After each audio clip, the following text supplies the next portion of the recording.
வாழ்க வளமுடன். நண்பர்கள் அனைவருக்கும் வணக்கம். நான் உங்கள் நண்பன் Arjun, SEBI registered research analyst. 22 March அன்னைக்கு சென்னையில் ஒரு ஈவெண்ட் இருக்குது. என்னுடைய நண்பர் கோமதி சங்கர் வந்து ஒரு புக் ஒன்று லான்ச் பண்ணுறாரு. அந்த புக் லான்ச்சுக்கு இன்வைட் பண்ணிக்கிறாரு. ஸோ அந்த ஃபங்க்ஷனுக்காக நான் வந்து சென்னைக்கு வந்திருக்கிறேன். ஓகேங்களா? ஸோ அந்த வீடியோ நான் வந்து ஷூட் பண்ணிட்டு இருக்கிறது சென்னையிலேருந்து தான் ஷூட் பண்ணிட்டு இருக்கிறேன். அதாவது சாட்டர்டே நைட் 8:00 இந்த வீடியோ வந்து ரெக்கார்ட் பண்ணிட்டு இருக்கிறேன். ஸோ இதுவரையும் வந்திருக்கிற நியூஸ் பேஸ் பண்ணி நெக்ஸ்ட் வீக்கு, அதாவது மார்ச் 4th வீக்கு மார்க்கெட் எப்படி இருக்கும் அப்படிங்கிறத பற்றி இந்த வீடியோவில் நம்ம பார்க்க போகிறோம். ஓகேங்களா? ஸோ வர வாரம் நமக்கு வந்து 4 செஷன் தான். அதாவது கம்மிங் தேர்ஸ்டே ராமநவமி அன்னைக்கு வந்து நமக்கு வந்து ஹாலிடே. ஸோ நமக்கு வந்து 4 செஷன் தான். மண்டே, டியூஸ்டே நிஃப்டியோடைய எக்ஸ்பிரி, வெனஸ்டே சென்செக்ஸோடைய expiry, Thursday holiday and Friday. So 4 session தான் நமக்கு இருக்குது. ஆனால் வர வாரத்துலேயும் வந்து ஹைலி வொலாட்டைல் இருக்கிறதுக்கு உண்டான பாசிபிலிட்டிஸு ஹெவியாக இருக்குது. ஓகேங்களா? ஸோ இது எல்லாத்தையுமே இந்த வீடியோவில் பார்க்கலாம். அது மட்டும் இல்லாமல் அட்ராசிட்டி ட்ரம்ப்பு, அதாவது ஒரு பியூர் ட்ரேடர் அப்படிங்கிறத லாஸ்ட் செஷனில் வந்து நிரூபிச்சிருக்கிறாருன்னு வச்சுக்கோங்களேன். அதாவது ஃப்ரைடே வந்து அவர் சம் கேம்பிளிங் மாதிரி ஒரு நியூஸ் எல்லாம் கொடுத்துருக்கிறாரு. அந்த நியூஸ் எல்லாம் என்ன கொடுத்துருக்கிறாரு, வர வாரத்தில் இருக்கிற நிஃப்டியோடைய சப்போர்ட் அண்ட் ரெசிஸ்டன்ஸு, முக்கியமான ஈவெண்ட்ஸு, ஸோ எல்லாத்தையுமே பார்த்தரலாம். எங்கேயும் ஸ்கிப் பண்ணாமல் பாருங்கள். இந்த வீடியோ உங்களுக்கு கண்டிப்பாக யூஸ்ஃபுல்லாக இருக்கும். ரைட். இப்போ எஸ்டர்டே, அதாவது ஃப்ரைடே வந்து அட்ராசிட்டி ட்ரம்ப் அவர் வந்து சம் கேம்பிளிங் மாதிரியான நியூஸ் எல்லாம் கொடுத்துருக்கிறாரு. அது என்ன மாதிரியான நியூஸ்லாம் கொடுத்துருக்கிறாரு, அந்த மாதிரி டைமில் மார்க்கெட் எப்படி ரியாக்ட் ஆகிருக்குது அப்படின்னு பார்த்தோம் அப்படின்னா, அதாவது நான் சொல்கிற டைம் வந்து eastern time, American time, eastern டைமுக்கு நான் வந்து சொல்கிறேன். அதாவது எஸ்டர்டே 2:30 PM ஈஸ்டர்ன் டைமுக்கு சிபிஎஸ் அப்படிங்கிற ஒரு நியூஸ் ரிப்போர்ட்டுக்கு ட்ரம்ப் வந்து என்ன சொல்கிறாரு அப்படின்னா, boots on the ground in Iran அப்படின்னு சொல்கிறாரு. அதாவது ஈரான் கூட நாங்கள் வந்து தரைப்படை தாக்குதலை ஆரம்பிக்கலான் இருக்கிறோம் அப்படிங்கிற மாதிரியான நியூஸ் கொடுக்குறாரு. அதுக்கப்புறம் கரெக்டாக 3:43 PM ஈஸ்டர்ன் டைமுக்கு என்ன சொல்கிறாரு அப்படின்னா, I don't want to do a ceasefire with Iran அப்படின்னு சொல்கிறாரு. நாங்கள் ஈரான் கூட போர் நிறுத்துறதுக்கு நாங்கள் வந்து விரும்பலை அப்படின்ட்டு இது வந்து மணி 3:45 ஒரு நியூஸ் கொடுக்குறாரு. அந்த நியூஸை கொடுக்கும்போது யூஎஸ் மார்க்கெட்டு நல்லாவே டவுன் ஆகுது. அந்த டைமில் வந்து லோவில் வந்து ட்ரேட் ஆகிட்டு இருக்குது. மணி 3:45 ஈஸ்டர்ன் டைமுக்கு. மணி 3:45 ஒரு 1.5 மணி நேரம் கழிச்சு, அதாவது கரெக்டாக 5:15 ஈஸ்டர்ன் டைமுக்கு என்ன சொல்கிறாரு அப்படின்னா, US considering winding down in Iran அப்படின்னு சொல்கிறாரு. அதாவது நாங்கள் போர் நிறுத்துறதுக்கு உண்டான நடவடிக்கைகள் ஆரம்பிக்கிறோம் அப்படிங்கிற மாதிரி சொல்லிக்கிறாரு. ஸோ இது வந்து சுத்தமான ஒரு கேம்பிளிங் தான். கிட்டத்தட்ட 1.5 மணி நேரத்தில் எந்த ஒரு இதுவுமே நடக்க கிடையாது. ஆனால் அந்த 1.5 மணி நேரத்தில் என்ன சொல்கிறாரு, யூஎஸ் கன்சிடரிங் வைடிங் டவுன் அப்படின்னு சொல்கிறாரு. இந்த நியூஸ் வர்றதுக்கு முன்னாடி யூஎஸ் மார்க்கெட்டு லோவில் இருந்து 1% இன்க்ரீஸ் ஆகிருக்குது. ஓகேங்களா? அதாவது S&P 500 லோவில் இருந்து 1% இன்க்ரீஸ் ஆகிருக்குது. எந்த ஒரு நியூஸும் கிடையாது, எந்த ஒரு நியூஸும் இல்லாமல் 1% பவுன்ஸ் ஆகிருக்குது. மார்க்கெட்டு முடிஞ்சு கிட்டத்தட்ட ஒரு 15 நிமிஷம் கழிச்சு இவர் வந்து யூஎஸ் கன்சிடரிங் வைடிங் டவுன் அப்படின்னு சொல்கிறாரு. ஸோ $900 பில்லியன் உண்டான value market capitalisation market increase ஆகிருக்குது லாஸ்ட் 1 ஹவரில் யூஎஸில். ஓகேங்களா? ஸோ ஒரு நல்ல ஒரு கேம்பிளிங் பண்ணியிருக்கிறாரு அப்படிங்கிறது தான் நல்லாவே தெரியுது.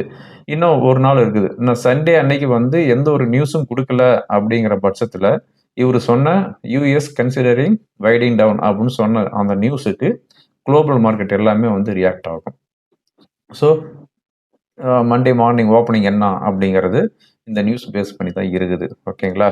ஸோ இந்த மாதிரி அவர் வந்து மார்க்கெட்டில் ப்ளே பண்ணிட்டு இருக்கிறாரு. குளோபல் லெவல்லையும் வந்து எல்லாத்தையுமே ப்ளே பண்ணிட்டு இருக்கிறாரு. நான் அடிக்கடி சொல்லுவேன், ஒரு நாட்டை வந்து வளப்படுத்துறதுக்கு 1000 அறிவாளிகள், 1000 பொருளாதார அறிஞர்கள் வேணும். ஆனால் ஒரு நாட்டை நாசம் பண்ணுறதுக்கு ஒரு முட்டாள் போதும் அப்படின்னு தான் நான் அடிக்கடி சொல்லுவேன். இது வந்து ட்ரம்ப்போட விஷயத்தில் நல்லாவே வந்து கிளியராக தெரியுதுன்னு வச்சுக்கோங்களேன். ஒரு நாட்டைன்னு இல்லை, ஒரு உலகத்தையே வந்து நாசப்படுத்துறதுக்கு ஒருத்தன் போதும், அதாவது ஒரு முட்டாள் போதும் அப்படிங்கிறது நல்லா கிளியராக தெரியுது. ஓகே, இப்ப இதுதான் இந்த last message US considering winding down சொன்னார் பார்த்தீங்களா? அதுதான் வந்து ஒரு பாசிட்டிவ் நியூஸா இருக்குது. பட் இன்னும் மார்க்கெட் ஓப்பன் ஆகுறதுக்குள்ள அவர் வந்து எந்த மாதிரியான நெகட்டிவ் நியூஸ்லாம் குடுக்குறாருங்கிறது தெரியாது. எனிவே இப்ப இருக்கிற நெகட்டிவ் நியூஸ் அப்படின்னு பார்த்தோம் அப்படின்னா, யுஎஸ், ஈரான், இஸ்ரேல் இந்த வார் கிட்டத்தட்ட இது வந்து 22வது நாள்ல உள்ள வந்து என்டர் ஆயிருக்கிறோம். அதாவது இஸ்ரேல் வந்து என்ன பண்றாங்க, ஈரான்ல இருக்கிற நேச்சுரல் கேஸ் பிளான்ட் அதுக்கடுத்து வந்து க்ரூட் பிளான்ட் இதெல்லாமே வந்து அட்டாக் பண்றாங்க. ஆனா ஈரான் என்ன பண்றாங்க, இஸ்ரேல்ல எதுவும் அட்டாக் பண்றது இல்ல. பட் அதுக்கு மாறா வந்து கத்தார்ல இருக்கிற நேச்சுரல் கேஸ் பிளான்ட், யுஏஇல இருக்கிற க்ரூட் பிளான்ட், ஸோ இந்த பிளான்ட்ட போய் அட்டாக் பண்றாங்க. இங்க அடிச்சா தான் அங்க வலிக்கும் அப்படின்ட்டு இவங்கள போய் அடிக்கிறது கிடையாது.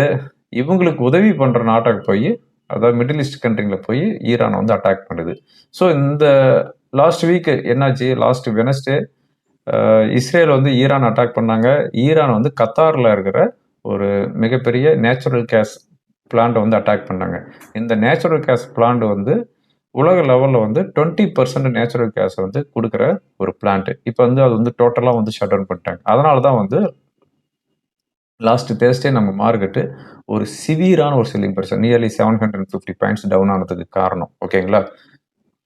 ஸோ இந்த வார் ஆஸ் ஆஃப் நவ் இந்த வீடியோ ரெக்கார்ட் பண்ணிட்டு இருக்கிற வரையும் சிவியரா தான் போயிட்டு இருக்குது. அதுக்கு அடுத்தது வந்து இந்த ட்ரம்ப்போட ட்வீட் அவர் வந்து கொடுக்குற ட்வீட்டுக்கு தகுந்த மாதிரி மார்க்கெட் வந்து ஆக்சிலேஷன் அதிகமாக வந்துட்டு இருக்குது. அதுவும் வந்து ஒரு நெகட்டிவ் நியூஸில் தான் இருக்குது. லாஸ்ட் வீக் ஃபெட் ஈவெண்ட் இந்த ஃபெட் ஈவெண்ட்டில் ஏதாவது ஒரு டோவிஸ் கமெண்ட் கொடுத்துருந்தாங்க அப்படின்னா, இல்லை நாங்கள் வந்து ரேட் கட் பண்ணுவோம் அப்படின்னு ஏதாவது சொல்லியிருந்தாங்க அப்படின்னா, அது வந்து ஒரு பாசிட்டிவாக இருந்திருக்கும். ஆனால் இவங்க வந்து மிடில் ஈஸ்ட் கண்ட்ரியில் நடக்கிற டென்ஷன், அதனால் க்ரூட் ப்ரைஸ் இன்க்ரீஸ் ஆகிட்டு இருக்கிறது, இதெல்லாமே வந்து பேஸ் பண்ணி இந்த வருஷம் ஒரு தடவை தான் வந்து ரேட் கட் பண்ணுறதுக்கு உண்டான பாசிபிலிட்டிஸ் இருக்குது அப்படின்னு ஃபெட் சேர்பர்சன் ஜெரோம் பால் வந்து சொல்லிட்டாரு. ஓகேங்களா? இது வந்து ஒரு ஹாக்கிஸ் கமெண்ட்ல முடிஞ்சிருக்குது. க்ரூட் வந்து $116 பெர் பேரலுக்கு போயிருக்குது.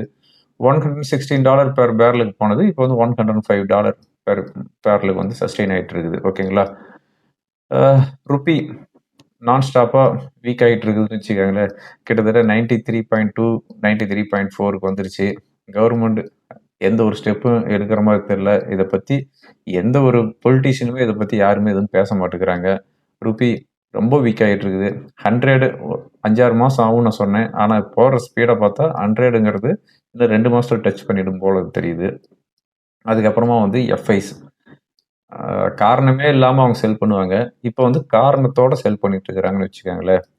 இதுதான் லாஸ்ட் வீக் இருந்த நெகட்டிவ் நியூஸு. லாஸ்ட் வீக்கை பொறுத்தவரையும் சென்செக்ஸு அண்ட் நிஃப்டி இது ரெண்டுமே வந்து ஒரு பெரிய அளவில் வந்து வீக்லி பேஸில் வந்து டவுன் ஆக கிடையாது. சென்செக்ஸ் வந்து 0.4% டவுன் ஆகிருக்குது. நிஃப்டி 0.15% தான் டவுன் ஆகிருக்குது. என்னங்க மார்க்கெட் இவ்வளோ இறங்கிருக்குது, 15% தான் இறங்கிருக்குன்னு சொல்கிறீங்கன்னா, வீக்லி பேசிஸ் பார்க்கும்போது நமக்கு இவ்வளோ தான் வந்திருக்குன்னு வச்சுக்கோங்களேன். அதாவது ப்ரீவியஸ் வீக் ஃப்ரைடே, அதாவது 13th மார்ச் அன்னைக்கு வந்து நிஃப்டி க்ளோஸ் ஆனது 23,150. இந்த லாஸ்ட் ஃப்ரைடே நிஃப்டி க்ளோஸ் ஆகிருக்குது 23,110. ஒரு 40 பாயிண்ட்ஸ் தான் டவுனில் க்ளோஸ் ஆகிருக்குது. ஆனால் இந்த வாரத்தை பொறுத்த வரையும் லாஸ்ட் மண்டே 250 பாயிண்ட்ஸ் இன்க்ரீஸ் ஆச்சு. டியூஸ்டே 170 பாயிண்ட்ஸ் இன்க்ரீஸ் ஆச்சு. Wednesday 200 points. ஸோ இந்த 3 நாளாக கிட்டத்தட்ட ஒரு 620 பாயிண்ட் இன்க்ரீஸ் ஆகிட்டு வியாழக்கிழமை என்னாச்சு 775 பாயிண்ட் டவுன் ஆச்சு.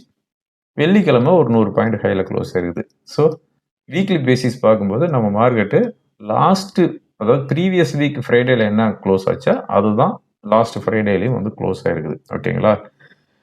மிட் அண்ட் ஸ்மால் கேப்பை பொறுத்தவரையும் ஒரு பெரிய சேஞ்சஸ் கிடையாது. 0.2 to 0.5% வரையும் டவுனில் வந்து க்ளோஸ் ஆகிருது வீக்லி பேசிஸ்.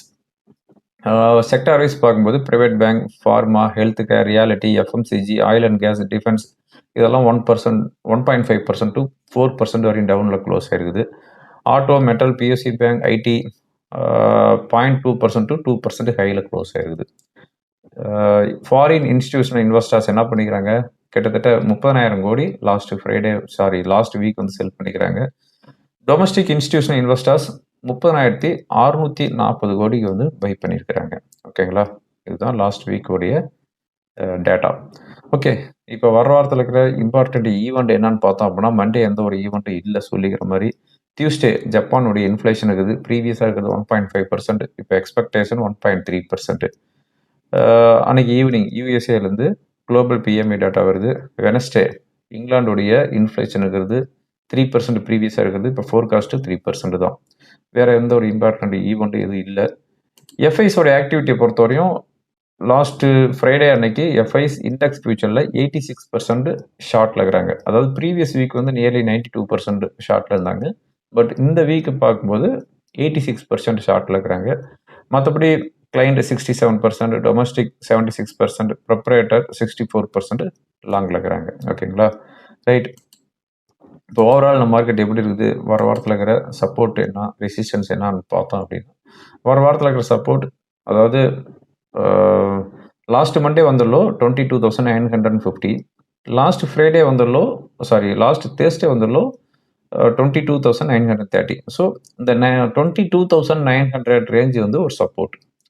இந்த 22,900க்கு கீழே மார்க்கெட் சஸ்டைன் ஆகிட்டு இருந்துச்சு அப்படின்னா then will take next support around 22,700. அதுக்கு கீழே சஸ்டைன் ஆகிட்டு இருந்துச்சு அப்படின்னா என்ன சொல்கிறது, நான் ஏற்கனவே சொன்ன மாதிரி லாஸ்ட் இயர் டேரிஃப் வந்ததுக்கப்புறம் ஒரு கேப் அப்னு வந்துச்சு. அதாவது ஒரு பெரிய ஹியூஜ் கேப் டவுன் வந்துட்டு அதுக்கு அடுத்து கண்டினியூவாக 1 வீக் வந்து கேப் அப் வந்துச்சு. அந்த கேப் வந்து ஃபில் பண்ணிட்டு இருக்குது. அப்படிங்கும்போது அந்த கேப்பை ஃபில் பண்ணுறதுக்கு சப்போர்ட் அப்படின்னு பார்த்தோம் அப்படின்னா 22,400 தான். ஸோ 22,900ங்கிறது ஃபர்ஸ்ட் சப்போர்ட் வீக்லி பேசிஸ், 22,700ங்கிறது வீக்லி பேசிஸில் செகண்ட் சப்போர்ட், தேர்ட் சப்போர்ட் 22,400. ஓகேங்களா, ஸோ இந்த லெவல் வந்து வர 4 நாள் சப்போர்ட்டாக இருக்கும். ரெசிஸ்டன்ஸ் அப்படின்னு பார்த்தோம் அப்படின்னா 23,600லேருந்து 23,850 வரையும் ரெசிஸ்டன்ஸ் இருக்குது. இந்த 23,850 என்ன அப்படின்னு பார்த்தோம் அப்படின்னா லாஸ்ட் வெனஸ்டே வந்த ஹை. ஸோ 23,850ங்கிறது ஒரு மேஜர் குரூசியல் ரெசிஸ்டன்ஸாக இருக்கும். ஓகே ஃப்ரெண்ட்ஸ், இந்த வீடியோ உங்களுக்கு ரொம்ப யூஸ்ஃபுல்லாக இருக்கும்னு நினைக்கிறேன். யூஸ்ஃபுல்லாக இருந்துச்சு அப்படின்னா ஃப்ரெண்டுங்களுக்கு ஃபார்வர்ட் பண்ணுங்கள். தேங்க்யூ ஃபார் வாட்சிங். வாழ்க வளமுடன்.